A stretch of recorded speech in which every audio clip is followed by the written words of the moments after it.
when I worked in the real estate industry 30 years ago, and I sat down to make cold calls to try to just call people up that I didn't know and say, "Hey, would you like to sell your home?" And I got sick looking at the phone, and I just went home and I went to sleep. Well, there's a second part to that story. About, let's see, about 3 years later, after I had learned about marketing and I had been studying sales and marketing, I had moved to California for this great job that I had. And a few months later, I lost the job. And so now here I am, and I live in a new city. I basically don't know anyone. I don't really have, connections, and I have to start over. And I've got maybe a couple of months worth of bills in the bank and a bunch of credit card debt on top of that. And I had to start over, and it was sink or swim for me. All right. It was absolutely sink or swim, because if I didn't figure out how to start earning income, I was going to literally need to move home and move back in with my mother, at 26 years old. That's where I was at.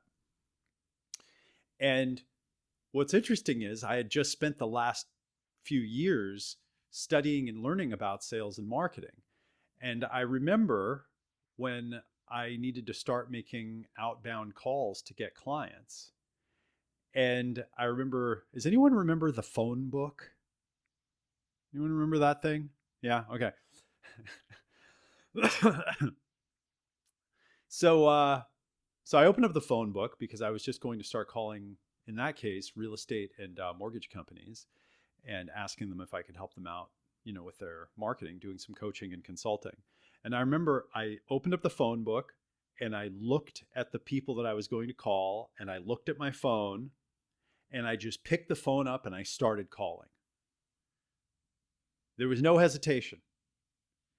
And you know what? I started getting appointments.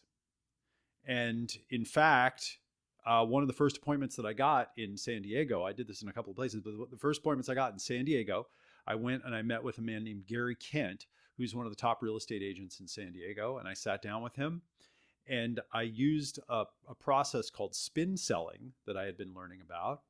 And when I called him up, this is, by the way, this is how it worked, and I still believe in this to this day. I said, I have some tools that can help you get more listings and buyers for your real estate business, and I'd love to, meet with you and ask you a few questions and see if they would be a good match for you. Okay, so I have some tools that can basically help you get what you want, and I'd love to meet with you and ask you a few questions and see if they're a good match. And you know what? Everybody said yes. Maybe a few people said no, but I don't really remember them because I wasn't calling to bother them. I was calling them with exactly what they wanted, And so I sat down. I remember I sat down with him, and I went through a process called spin selling, which I'll explain here in just a moment. And I walked out and I had my first client. And I think I had a check for $1,500 for the first month in advance. I got him to pay in advance. And again, I had been learning about this stuff previous to that. And you know what? It felt so good. And then I went and got another client that I think was $1,000 a month. And then I got another one for maybe $2,000 a month. And then I had a few of those for a while. And then I got a client for $5,000 a month. And then after doing this for maybe a couple of years, I got a client for $12,000 a month. Okay, $12,000 a month for one coaching and consulting client. And I was working one day a week with them. And it was a very exciting startup company. And they unfortunately went bankrupt after raising like $40 million or something. And it was all exciting times. This is, around the dot-com kind of bubble. But my life changed when I walked out that door with that $1,500 check, because all of a sudden now I had a power that I had never had before. Before that, I always needed to talk someone into giving me a job so I could have some security and I could know what I needed to do. And, I'd have some stability of getting paid. But once I learned how to go out and hunt for myself, and then I could just do it. And if a client stopped working with me, I would just pick up the phone and call some new people and do a few appointments and get another client. It was like chains were broken off of my wrists or something like this. Certainly there's more risk and responsibility there, but at the same time, it was like, now I can write my own ticket. I can work my own schedule. Now I had to do certain things in order to make sure that, my business was growing and I had to pay attention to it. But who can get a sense of what I felt in that moment when I got my first high paying client, right? Okay. And that's what I want to show you how to do here. And the reason I tell you this story is because, number one, it was a major turning point in my own life. There was kind of before that and after that, kind of like there was before I ran that ad when I got dozens of calls and all the other things that I had done didn't work. Like none of the door knocking and the flyers and the for sale by, like none of that stuff worked.